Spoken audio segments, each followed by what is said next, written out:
Boa noite, pessoal, todo mundo que está entrando. Nós vamos começar às 19h30, tá?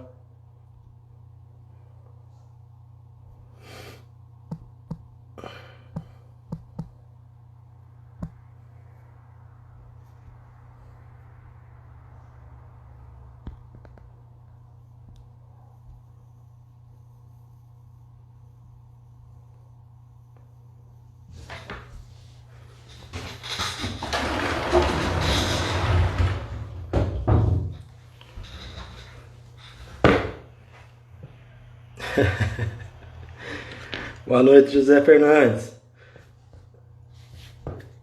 Daqui a pouco a gente, esperando mais uns minutinhos, ó, esperar a professora entrar. E aí às 19h30 a gente começa, tá bom?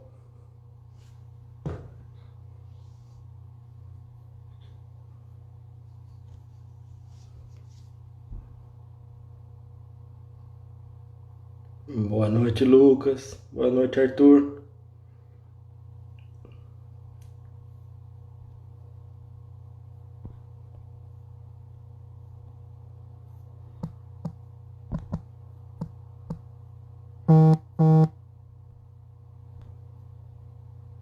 Boa noite, Lucas.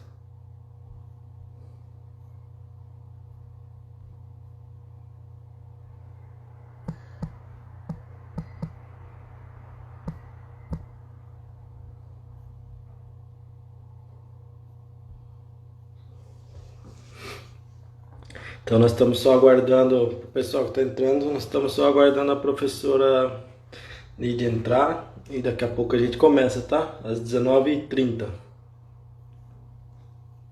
Como fixa o tema, Arthur?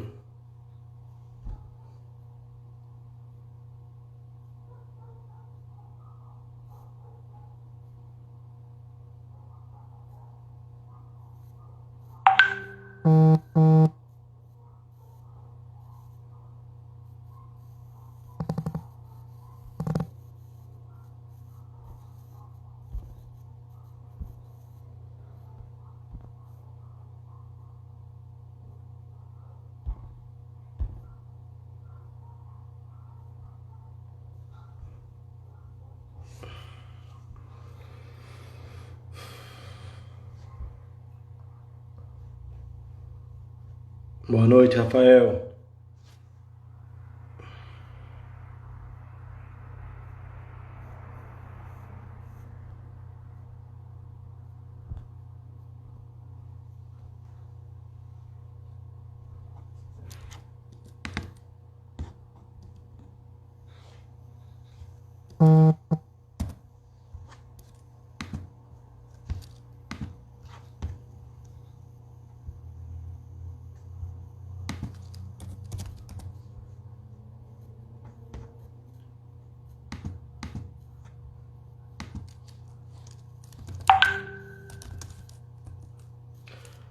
Boa noite, doutor Rafael. Estamos esperando só a professora Lídia entrar.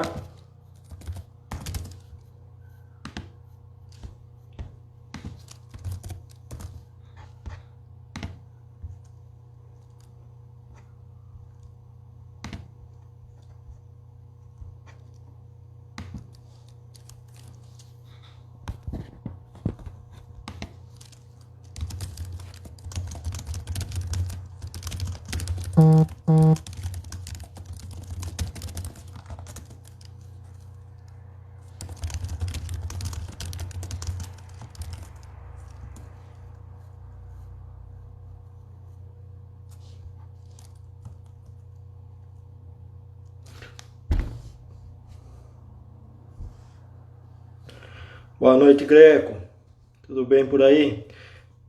Estamos aqui só esperando a professora entrar e já já a gente vai começar, tá bom? Ah, tô falando com a professora aqui, ó. Mas não chegou. Agora eu acho que vai chegar.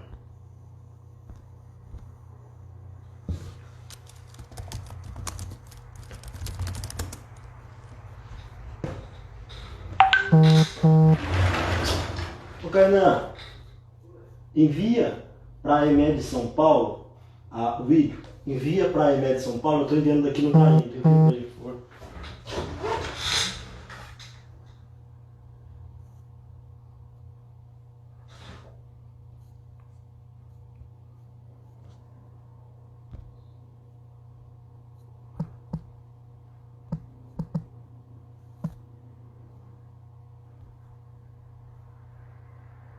Aí, então a professora está entrando aqui, tá bom, pessoal? Márcio, deu certo? Boa noite, Agora deu professora. certo? Tudo certo? Eu estou Tudo certo. encaixada aí? Dá para ver que eu estou encaixada ou não? Tá sim. Talvez se a senhora Porque ficar um para pouquinho mim mais. parece que eu estou com a testa para cima, não está encaixado. Sim, se a senhora quiser Melhor ficar ir um para pouquinho trás, mais né? para trás, Um pouquinho assim, né? Tá bom assim? isso, Não. tá Assim bom. não, né? Assim tá bom? Assim Assim, ficou né? bom. O pessoal Tá, está vou entrando, apertar aqui. e aí daqui a pouco a gente já E aí, começa, né? então, aqui você está ouvindo bem, eu preciso colocar fone? Não, tá bom assim sem fone, né? Tá Tá bom, o bom? som tá perfeito, tá perfeito. Tá ótimo. E você viu que eu mandei em PowerPoint também? Sabe por quê? Porque Uhum. ela às vezes tem muito escrito, e eu achei que seria mais interessante se a gente passasse por etapa para não ter muito, como diz, a pessoa ficar lendo muita coisa lá enquanto eu estou falando outra coisa, né? O que você acha? Tá, tá bom. Eu vou projetar aqui para a senhora ver como que tá, como que ficaria, para ver se eu passo por PowerPoint ou Tá se a gente bom. faz assim.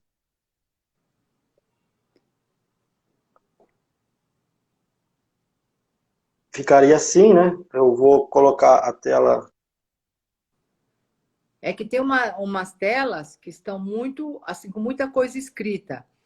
E certa. aí talvez a pessoa fica lendo embaixo, eu estou falando a parte de cima, talvez seja melhor se puder ser por PowerPoint, eu acho que é melhor, né? Porque a Tá, eu pessoa não vou, fica distraída num outro assunto quando está falando do outro, né? eu vou Tá? abrir o PowerPoint já.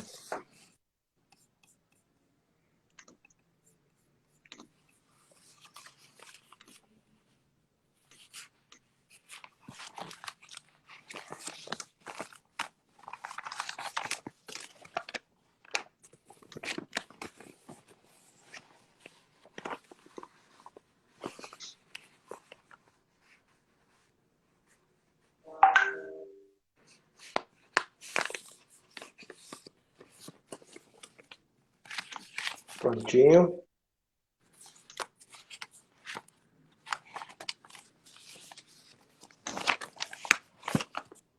Então ficaria assim, professor, no PowerPoint, né? Você é rapidinho, né, Márcio?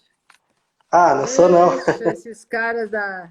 Ah, sim, entendi o que a senhora disse, para eu ir passando, entendi.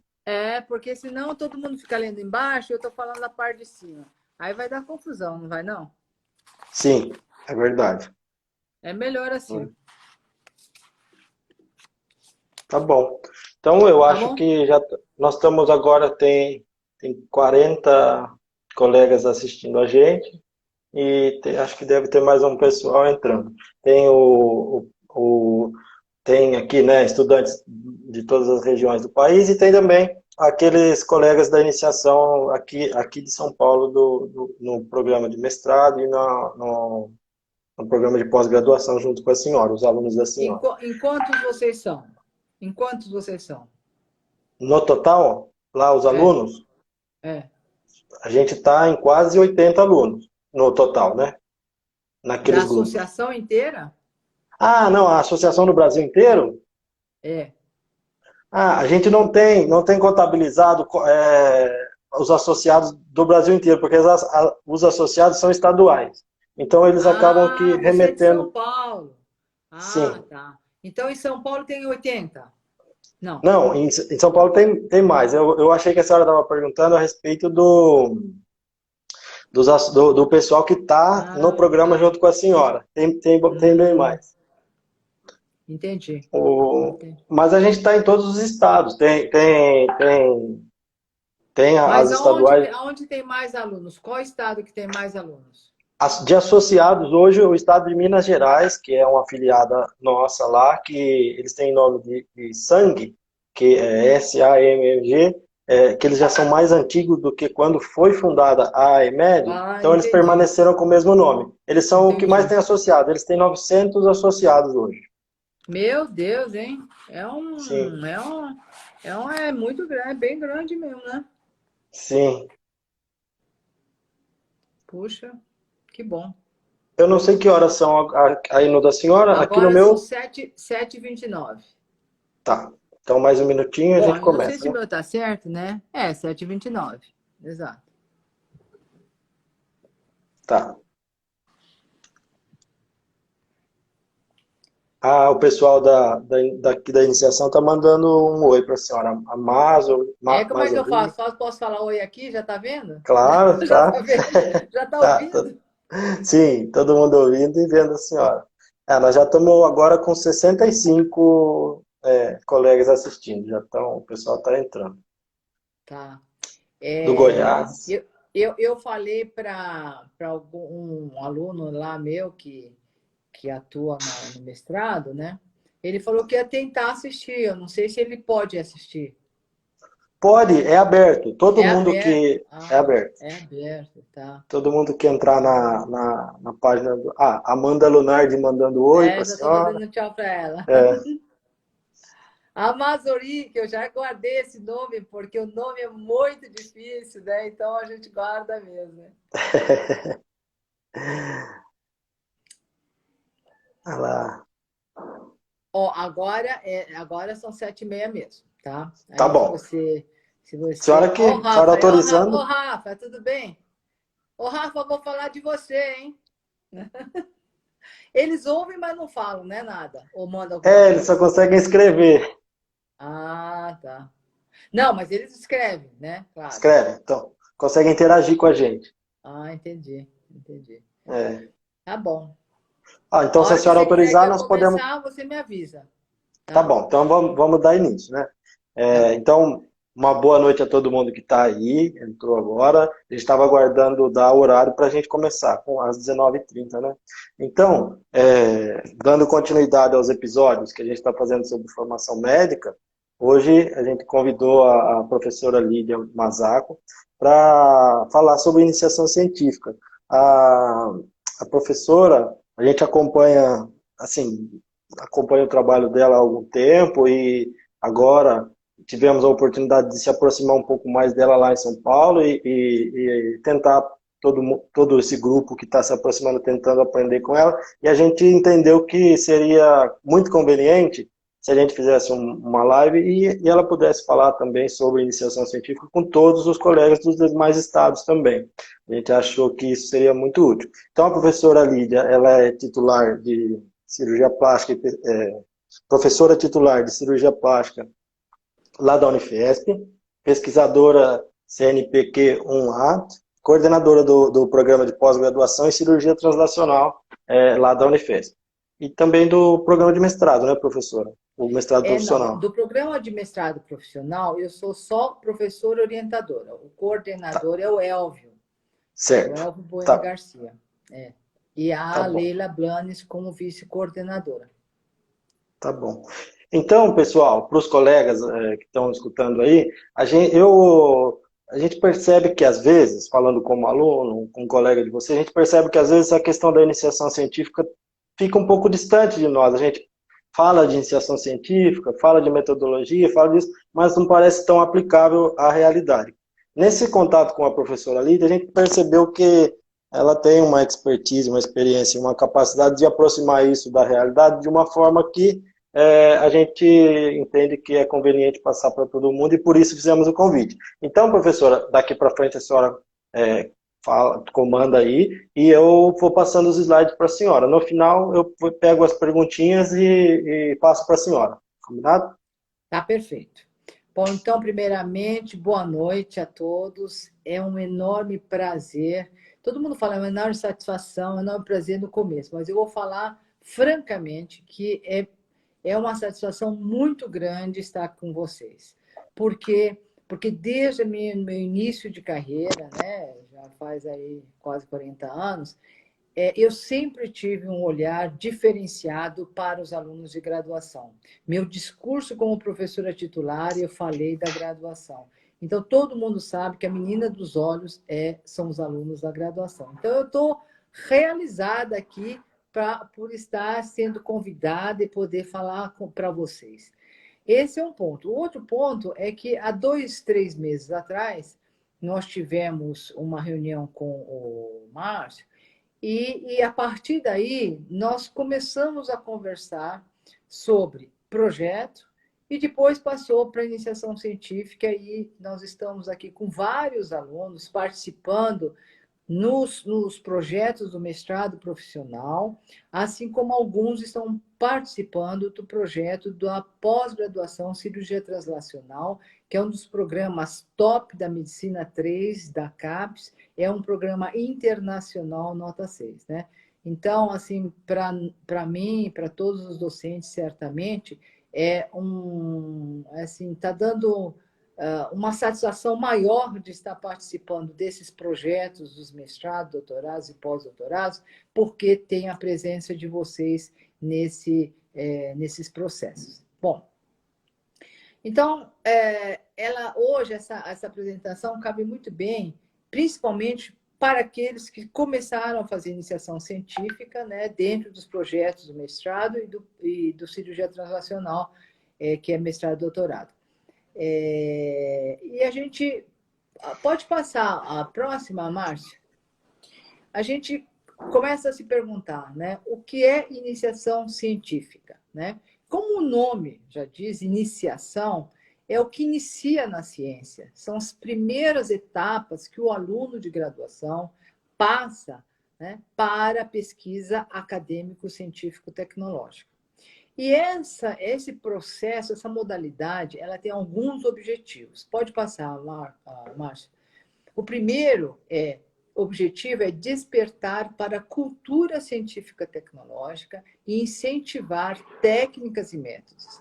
Então, despertar para a cultura é uma coisa tão difícil que vocês vão ver que nós estamos falando de iniciação científica, nós estamos falando para professores, muitas vezes, e eles não sabem bem exatamente o que é iniciação científica. No entanto, a iniciação científica foi criada há 52 anos atrás, né? E mais fortemente 40 anos atrás. Então, despertar para a cultura da pesquisa, da ciência e tecnologia, da iniciação científica, é uma complexidade que vocês vão perceber que não é difícil, uma vez entendido todo esse processo. Pode passar o outro? E o segundo objetivo é desenvolver ou participar de um projeto de pesquisa. Então, veja, o aluno, ele desenvolve ou participa do projeto de pesquisa. Então, o projeto de pesquisa é uma via para que ele caminhar naquela trajetória acadêmica, né? E é a vivência que o aluno tem junto com todo o grupo de pesquisa para aí depois ele ter no futuro fomentar a produção científico-tecnológica através de produção de artigos. O terceiro item é contatar o mundo acadêmico, linhas de pesquisas e grupos de pesquisa. Então, esse é um ponto muito importante, porque o aluno ele entra, ele não sabe nem o que é linha de pesquisa. E a importância da linha de pesquisa para a ciência brasileira. Se você não tiver uma linha de pesquisa, se o projeto não entrar nessa linha, nós não temos uma produção para a ciência brasileira. A linha de pesquisa é que aprofunda e fortalece os projetos de pesquisa. Pertencer a um grupo de pesquisa é um privilégio, porque você sempre terá um sênior de 40 anos de militância nessa vida, um outro que é o co-orientador, que tem 20, 10, 15 anos, aí você tem o pós-doc, o doutorado, o mestrado, tudo num grupo de pesquisa. Então, o aluno de iniciação científica é um premiado por poder participar nesse ambiente de pesquisa, nesse ambiente de grupo de pesquisa. E isso faz com que a prática da pesquisa científico-tecnológica se torne facilitada para o aluno. Pode passar. O quarto objetivo é reconhecer, despertar e cultivar talentos. Isso só a experiência ela consegue captar talentos. Ontem eu estava numa reunião junto com um aluno de mestrado, não tinha aluno de iniciação científica do profissional, mas tinha uma aluna de mestrado que estava avaliando esse meu aluno. Essa aluna é de outro orientador, é de outra temática, mas ela é enfermeira, né? E ela espertamente mostrou muitas características do talento, né? Então, eu percebi nesse talento, a característica de talento desta aluna e o que eu fiz? Eu convidei essa aluna para estar em todos os projetos desses meus alunos. E ela, muito feliz, né? Ela não reclamou do trabalho que ela vai ter, não, ela ficou muito feliz de poder participar e desenvolver as suas características, que provavelmente, eu acredito, não só acadêmicas, mas eu acredito que tenha também de liderança, que eu não captei durante uma hora, pouco contato, eu não conhecia essa pessoa. Então, reconhecer, despertar e cultivar talentos é uma expertise que o professor tem, e só ele pode fazer isso aí. E só ele pode estimular essas características dos alunos. E, às vezes, aquilo que o aluno pode achar que é uma pressão, não é. É exatamente o exercício para que ele possa desenvolver as características dele de científica, acadêmica ou mesmo de liderança. Porque é através dos obstáculos, dos problemas, é que ele suplanta e ele consegue ultrapassar e se autoconhecer melhor. Essas, pode passar o último, que é a bolsas, né? Como é que vive a iniciação científica? A iniciação científica, em geral, né, ela pode ser sem bolsa e com bolsa. E quando ela tem bolsas, é pelas agências de fomento federal e agências de fomento estaduais. As federais, nós só temos duas agências de fomento federais, que é o CNPq e a CAPES, que nós vamos falar depois, mais adiante. Pode passar, então? Olha, vejam, como surgiu a iniciação científica, né? Há quase 40, 50 anos atrás, a Lei de Reforma Universitária, que mostra aí em 1968, estabeleceu a diretriz que rege a indissociabilidade ensino-pesquisa. Olha a importância disso.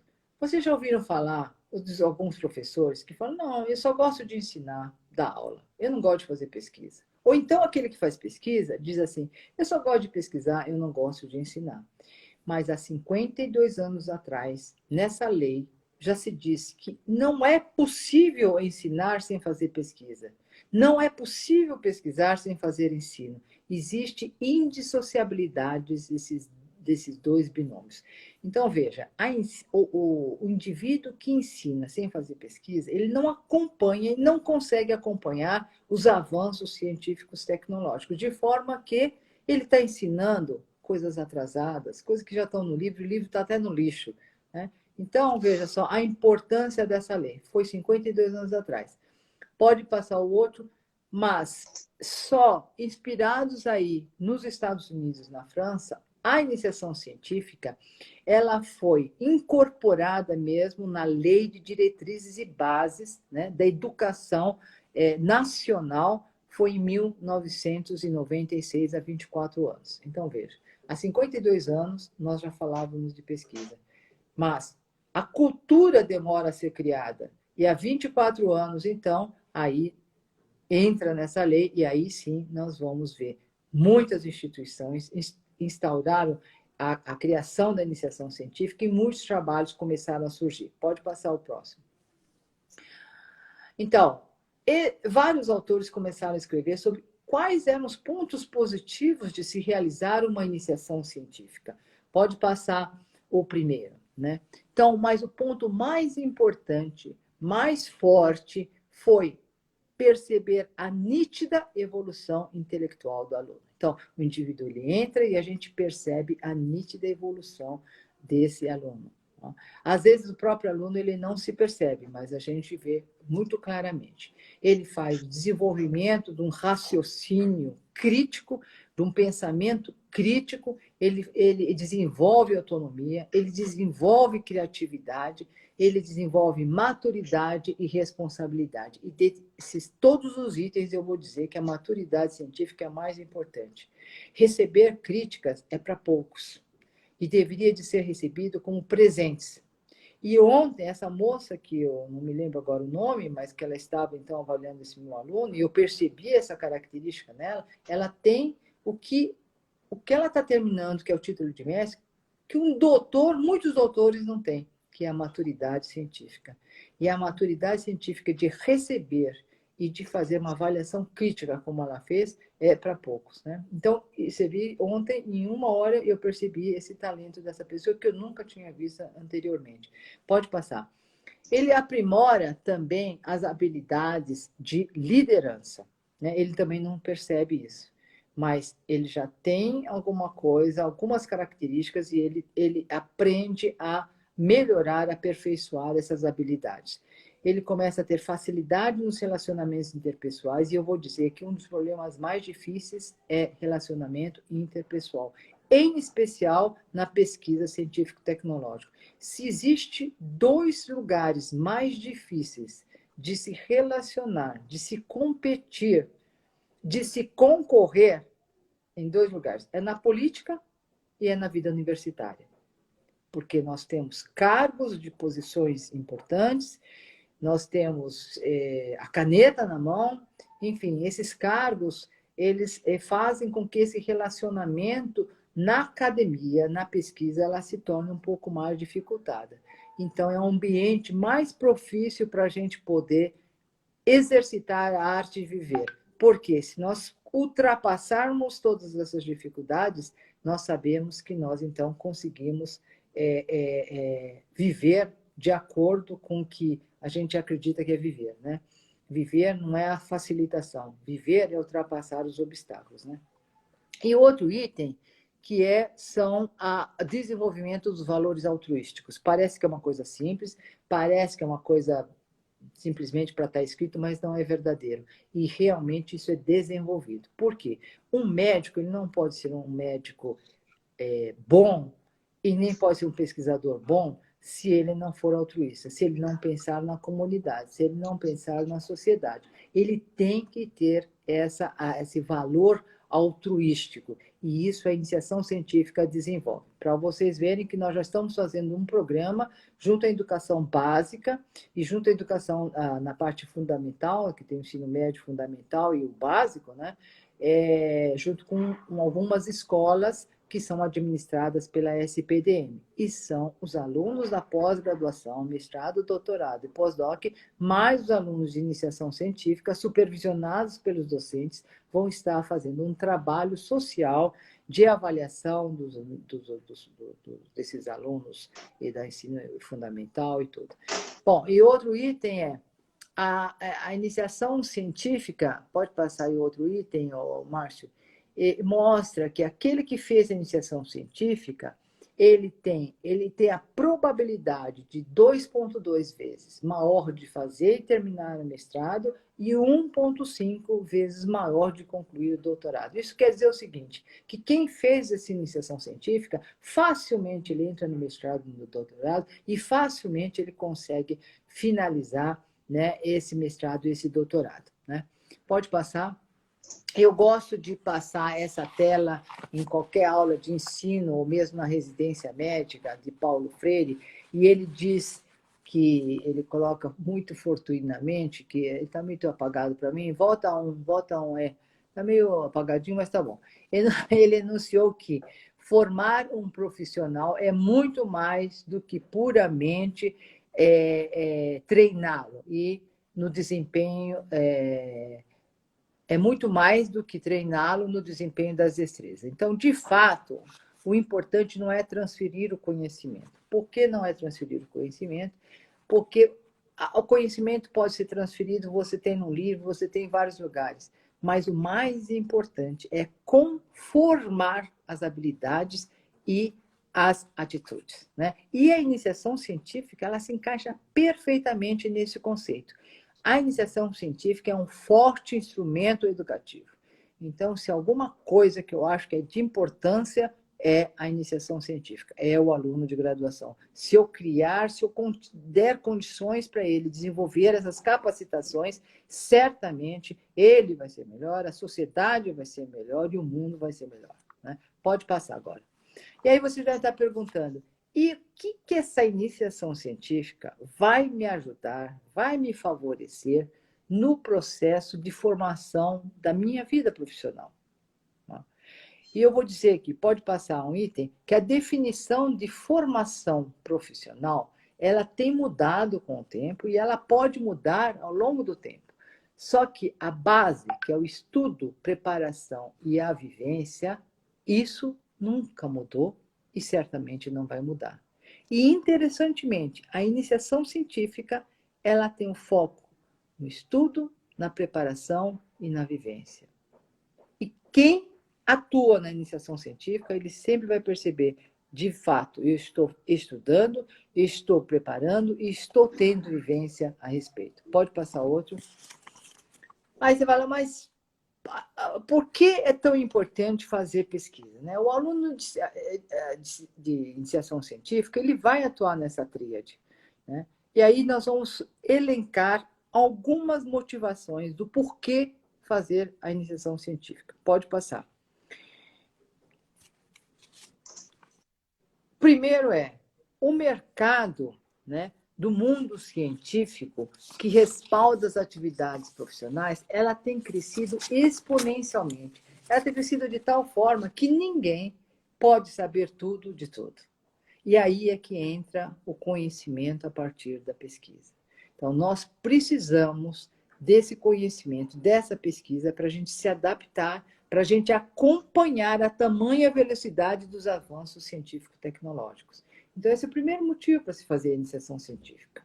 O segundo, pode passar, é que a pesquisa é essencial nas atividades profissionais. Isto é, se você não estiver fazendo a pesquisa, se não tiver a pesquisa, o seu tratamento por caso, em qualquer caso, ele vai ser desatualizado e, portanto, inadequado e inapropriado. Então, vejam por que nós temos que fazer iniciação científica, para, pelo menos, compreender o estudo que surge naquele tratamento. Porque se não tiver feito a iniciação científica, se não tiver esse conhecimento, não acompanha a evolução dos avanços. Pode passar. O terceiro motivo é o seguinte, é porque depois do ano 2010, portanto, nesses 10 anos, nós temos visto um aumento de número de médicos muito grande. Por quê? Porque o sistema formador houve uma expansão muito grande. Hoje nós temos a abertura de escolas médicas foi desenfreada e hoje nós temos mais de 30 mil médicos formados por ano.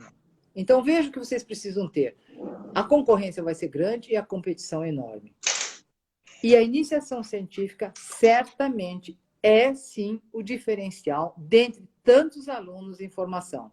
E qualquer residência, em qualquer área, vocês vão perceber que isso é um facilitador e é um ponto positivo para o seu futuro.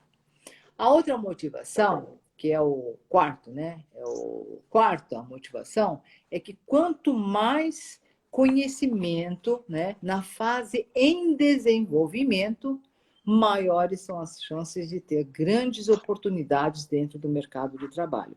E é uma realidade, porque vocês vão perceber que o desenvolvimento, não só do aprendizado da pesquisa científico-tecnológico, mas a visão, as habilidades, as características do indivíduo, eles tornam ele muito mais apropriado para as oportunidades do mercado de trabalho. Então, isso é a importância da iniciação. Para o quinto motivo, eu vou dizer que a iniciação científica pode passar para o próximo, é a forma mais lúdica de a gente adquirir experiência e vivência. Pode passar, Márcia. Por quê? Porque a iniciação científica, ela agrega conhecimento com interesse. Por quê? Porque o aluno, ele está participando daquele projeto, ele está integrado naquele projeto. O projeto pertence também a ele. Então, ele agrega mais conhecimento porque ele tem um interesse maior no projeto que é dele também. E isso potencializa a sua formação profissional consequentemente. Também, pode passar o próximo, o aluno ele adquire direcionamento, conhecimento metodológico e foco. E dentre esses três, eu vou dizer qual é o mais importante. É o foco. Vocês vão aprender uma coisa rara, que é o foco. E sem o foco, você não tem direcionamento. E sem o foco, você não consegue ter uma indicação daquela pergunta de um projeto que você tem e fazer uma avaliação metodológica adequada, né? Então, o foco é tudo, tá? E isso vocês, na iniciação científica, vocês vão perceber que vocês vão ser muito mais focados e vão, com isso, ganhar muito mais vantagens do que o trem, né? Pode passar outro. O aluno, na iniciação científica, ele conhece o mundo, o modus operandi dos líderes. Imagina você em contato com uma pessoa que faz 40 anos de pesquisa. Imagina você em contato com co-orientadores que fazem 15, 20, 30 anos de pesquisa, com residente, com o cara que faz mestrado, que faz o doutorado, que faz o pós-doc. Então, esse envolvimento, esse ambiente, é um ambiente extremamente salutar para a pesquisa científico-tecnológica e também para a vida pessoal e profissional desse aluno. Pode passar outro? Ele adquire desenvoltura técnica e operacional, porque ele não começa o projeto sozinho, ele viu o residente, ele viu o pós-graduando, ele viu um orientador corrigindo aqui, corrigindo ali, a velocidade de aprendizado é muito maior. Pode passar outro? Ele adquire competências comportamentais. Isso é uma coisa que ninguém fala. E eu vou dizer, é uma das coisas mais importantes que é. Lidar com a pressão do dia a dia é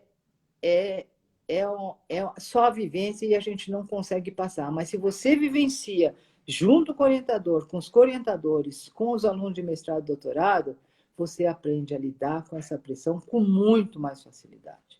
O prazo de entrega de demandas, pode dar um clique aí, Márcio, e relacionamento interpessoal. Prazo de entrega de demandas em pesquisa é uma coisa alucinadora.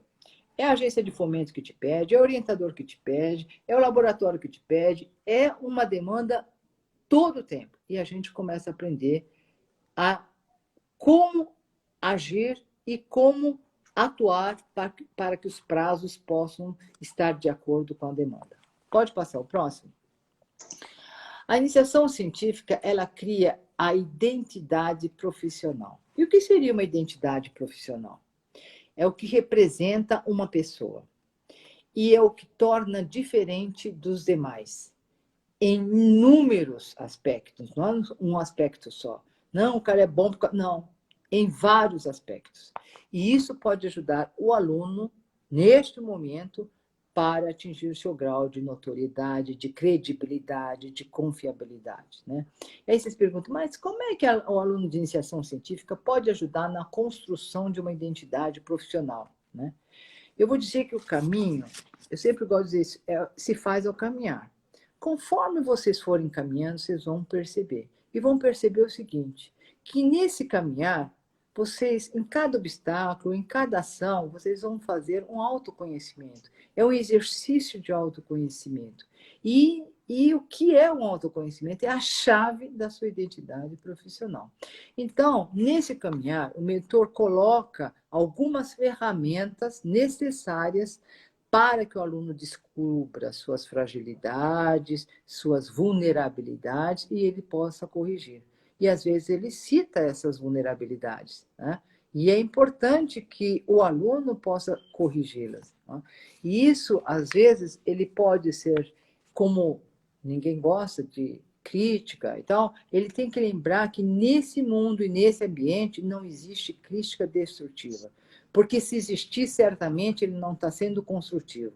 E aí no currículo dele você vai ver que ele não tem um currículo adequado.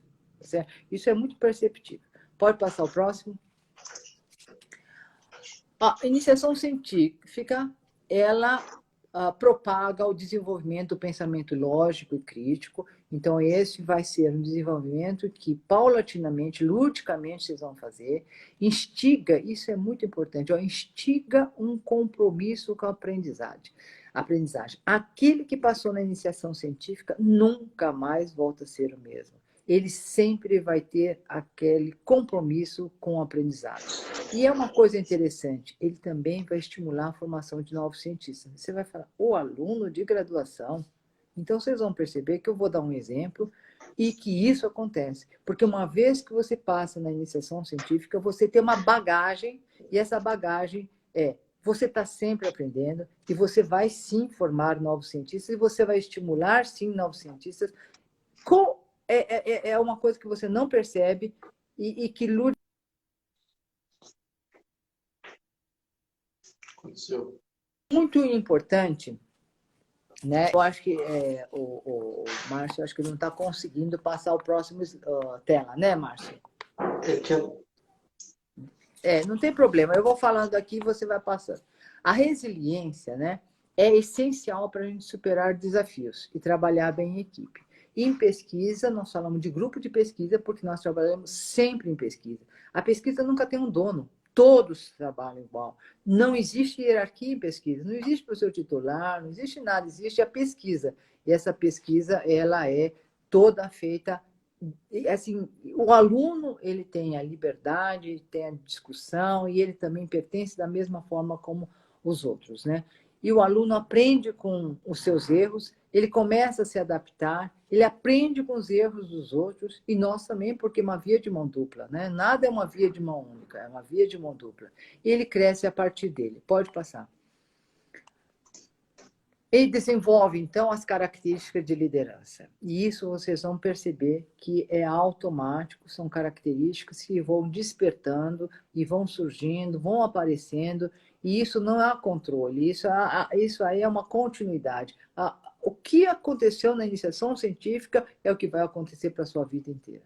E a iniciação científica, você depois vai para a residência, vai para o mercado, ou vai ser um CEO de alguma empresa, ou vai então também, né, vai para a academia, fazer mestrado, doutorado, pós-doc e ser professor universitário. Em geral, os professores universitários são professores e também trabalham no mercado. Isso é muito importante, porque através do problema que ele encontra na atividade assistencial é que ele faz a sua pergunta. Então, conciliar a atividade profissional do dia a dia no mercado é muito salutar junto com a pesquisa científico-tecnológica, né? Porque senão você também não tem dúvida para aparecer. Pode passar o próximo? Aqui, então, eu vou mostrar aqui, até está o Rafael aí, que eu vi ele entrando na coisa. O Rafael, ele foi um aluno de iniciação científica não tradicional da Escola Paulista de Medicina da Unifesp, porque ele não pertencia à Unifesp enquanto aluno de graduação e muito distante, né, de São Paulo. Mas ele, sim, ele exercitou essa pesquisa acadêmico-científico-tecnológica à distância, e naquela época nós fizemos à distância. Tanto assim que o projeto, um dos projetos que nós começamos a realizar, ele publicou depois de muitos anos, aí embaixo, não sei se as pessoas conseguem anotar, eu não consigo chegar aqui, mas esse trabalho foi o primeiro trabalho científico do Rafael. Ele foi o primeiro degrau, e aí esse primeiro degrau, que foi originário na iniciação científica, é que catapultou outros trabalhos científicos do Rafael. Então, ele, com toda a persistência, mesmo distante, ele vinha a São Paulo fazer o presencial nos feriados e nas férias dele. E veja que interessante, ele está aparecendo aí, mas não como aluno de iniciação. Eu nem tenho a foto dele como aluno de iniciação, depois, se ele achar, ele podia me mandar. Ele está aqui já exercitando o que foi despertado da característica de liderança dele na iniciação científica, né? Então, aqui eles estão com os alunos aí da graduação, né? Eu não sei o que está escrito aqui do lado, mas ele está aí do lado de vários alunos aí junto, né? Pode passar.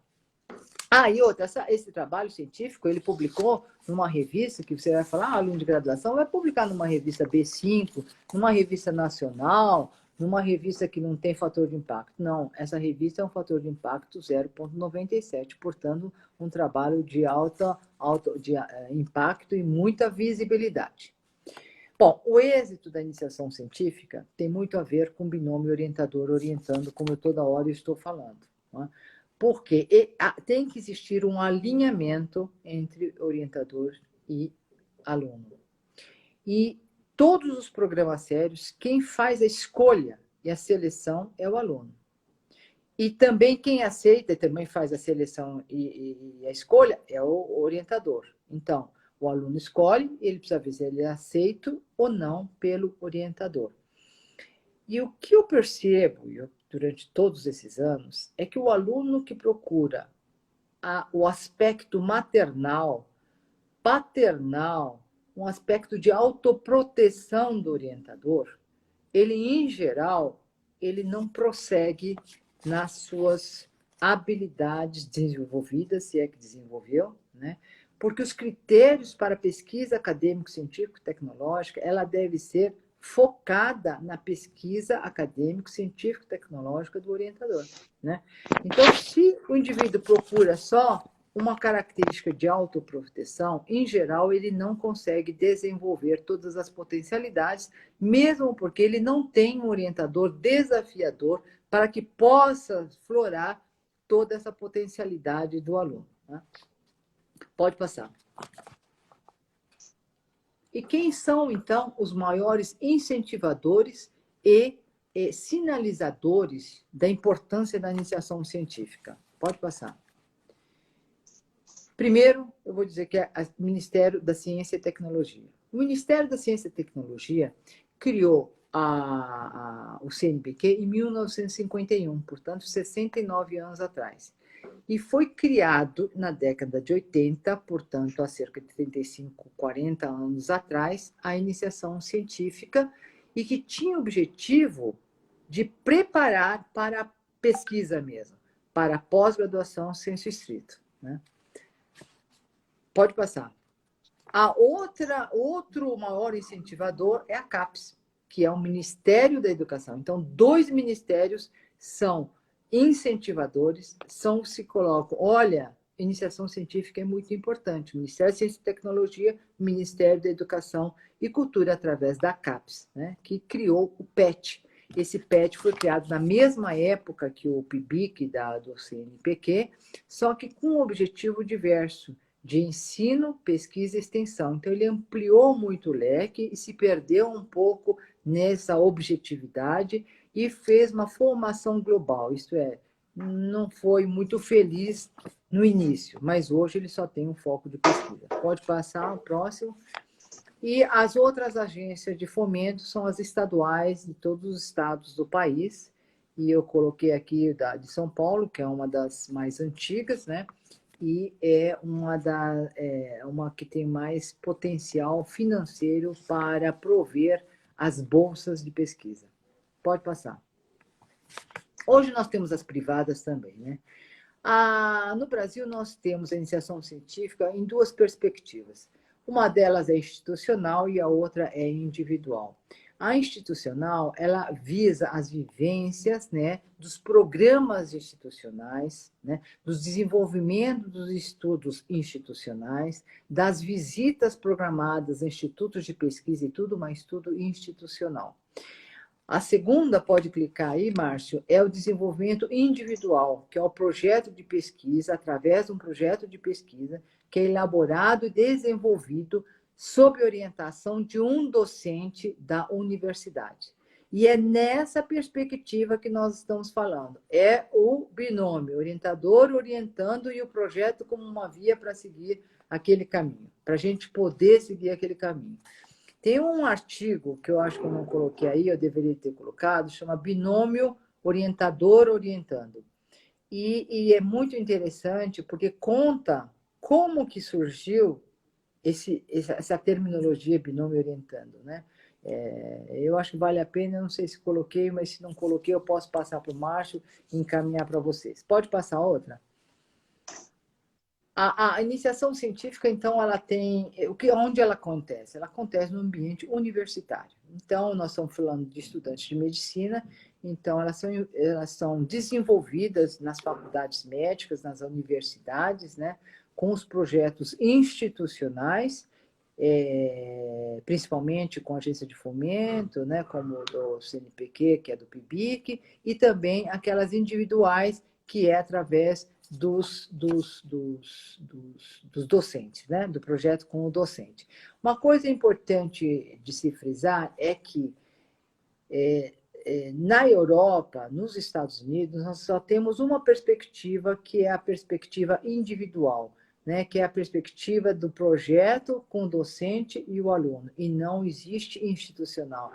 Então, esse processo de iniciação científica avançou bastante no país. E a gente pouco aproveita essa modalidade de iniciação científica. Pode passar para mim? Essa é a tela mais importante para mim. Eu acho que podia ter não falado nada e ficado só olhando para essa tela e vocês vão saber por quê. Se vocês olharem com detalhe nessa tela, vocês vão ver que os dados do CNPq mostrando número de bolsas de iniciação científica, que é aqui de cima, não sei se dá para vocês olharem bem, no celular às vezes fica difícil, né? Aí depois vocês têm bolsas de fomento, né? E também de outros projetos. E vejam que a de iniciação científica em 1996 começa a crescer, ela ultrapassa o fomento de mestrado, doutorado, pós-doc, nacional e internacional.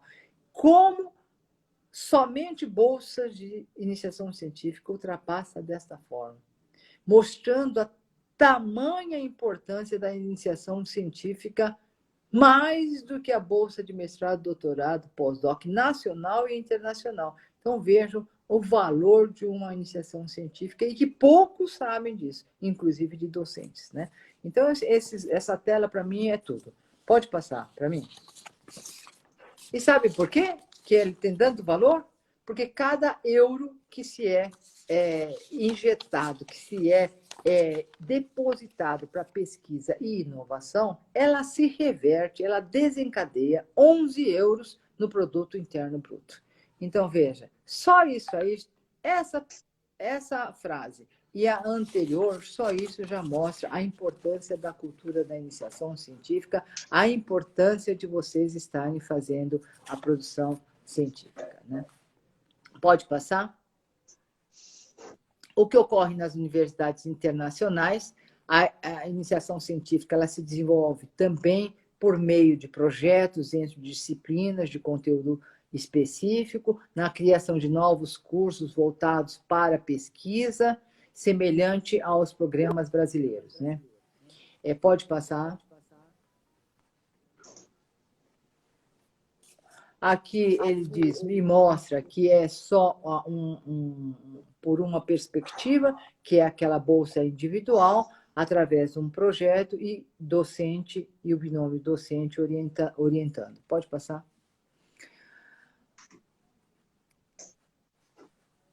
Eu vou colocar aqui em 2 telas somente a experiência pessoal da iniciação científica durante esses cerca de 40 anos, né?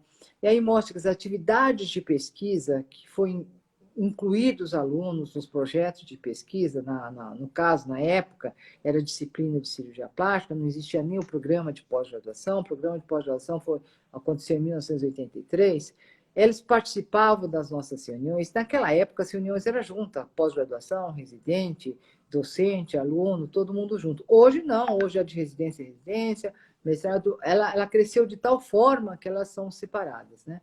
E a participação atual, hoje, da formação dos alunos dentro do mestrado profissional e da pós-graduação cirurgia translacional. Pode passar. Então, como foi feito essa experiência, né, de iniciação científica? Então, existe, de fato, uma organização, uma estrutura muito bem planejada, isso desde a década de 70. Ela tem aumentado e melhorado anualmente, com todos os avanços que tivemos, né? E a condução deste modelo pedagógico no processo de iniciação científica, ela se baseia no modelo sinérgico, né, de força, no conhecimento funcional e também no construtivismo e capacidade cognitiva do aluno, né? E isso, o processo do binômio orientando é muito importante. O alinhamento é muito importante para que esse modelo pedagógico possa acontecer. Pode passar, então? Eu acho que você parou e eu continuei. Pode passar todos eles, né? Pode passar todos. Aí eu vou dizer que, junto com a habilidade prática desenvolvida, nós também estimulamos a leitura de alguns trabalhos. Esse é um exemplo de 2 trabalhos simples, mas que são interessantes para quem está iniciando um trabalho científico era quem está iniciando um estudo científico que nós realizamos e publicamos em 2005 e que eu acho que é bastante interessante para quem começa a iniciação científica. Mas outros trabalhos, e muitas vezes o que nós fazemos é, quando a gente percebe que o aluno ele tem capacidade, nós falamos, olha, você pode buscar essa informação. Então, aqueles que começaram conosco, e eu disse, você sabe o que é descritor? Você sabe que é uma estratégia de busca de literatura? Eu, não, sei não. Tem aluno de primeiro ano, tem aluno de segundo ano. E eu disse, não, então você vai buscar. E se você tiver muita dificuldade, conversa com a bibliotecária da sua instituição. E eles voltaram com um trabalho de excelência. Uma falha ou outra sempre vai ter, óbvio, mas eles voltaram mostrando que eu não precisei nem mostrar o trabalho científico para a leitura. Pelo contrário, eles foram lá buscar e encontraram. Então, esse aprendizado ativo que dependeu deles, do potencial desses alunos, é que está sendo desenvolvido. E eles, se estiverem presentes, eles sabem quem são, né? E que encaminharam esses trabalhos aí. Pode ir mais um? Aqui vocês me perguntam, e por que não a monitoria? Por que ficar falando de iniciação científica? Por que não a monitoria? Porque a monitoria não é a iniciação científica. Ela pode correr paralelo? Pode, mas o foco é totalmente outro. Ele é um apoio pedagógico para habilidades teóricas, com conhecimento teórico, para aperfeiçoar as habilidades práticas. Como vocês veem, esse é um trabalho, né, da monitoria que foi feito com alunos de graduação. Mas não sei se esses alunos eles fizeram iniciação científica ou não. Agora, monitoria tem um foco, tem uma importância. A iniciação científica tem um outro foco. Pode passar outro? E aí vocês podem me perguntar, e a gente já faz liga, para que fazer iniciação científica? Também o foco é totalmente outro. A liga, ela tem a possibilidade de se conhecer mais a especialidade. Ela não tem esse foco. Às vezes você pode fazer um trabalho científico, mas você é um trabalho científico que às vezes é projetado para o aluno. Ele não pertence ao grupo de pesquisa, ele não pertence à linha de pesquisa, ele não desenvolve todas as habilidades que eu acabei de comentar. E olhem direitinho, se vocês conseguirem olhar, vocês vão ver esses autores. Um dos autores é um aluno que foi um aluno de iniciação científica, à distância, mas foi um aluno de científico. E depois ele começou a se deparar com algumas características dele, inclusive de liderança, e a partir do estatuto da Liga de Cirurgia Plástica da Escola de Medicina, ele criou uma liga lá no estado dele. E foi diretor de uma liga. Então, saiu de aluno de iniciação científica. Aquela base, se a base é boa, ele desenvolve bem. E foi diretor da coisa. E agora escreve aí sobre liga acadêmica. Se vocês olharem todos os nomes que estão aqui embaixo, eu não consigo ler aí, mas se você conseguir ler, eu acho que é o Koji, a Caroline, a Ludmila, né? Esse Koji, a Carolina e a Ludmila, eles foram alunos de C, eles foram diretores da liga acadêmica, né? E hoje trabalham como professores colaboradores, né? Dentro dos hospitais afiliados da Escola Paulista de Medicina. Então, veja aquilo que eu falei. Aquele aluno, ele desenvolve aquele aprendizado, e aprendizado ele nunca mais sai dele. Aquele aluno, ele desenvolve, sim, veja a importância. Mas, de fato, a liga e a iniciação científica, elas têm interfaces, né? Mas elas não são... Professora, desculpe interromper, nós vamos cair por conta de 1 hora limite e a gente já volta, tá? Desculpe, vai cair agora.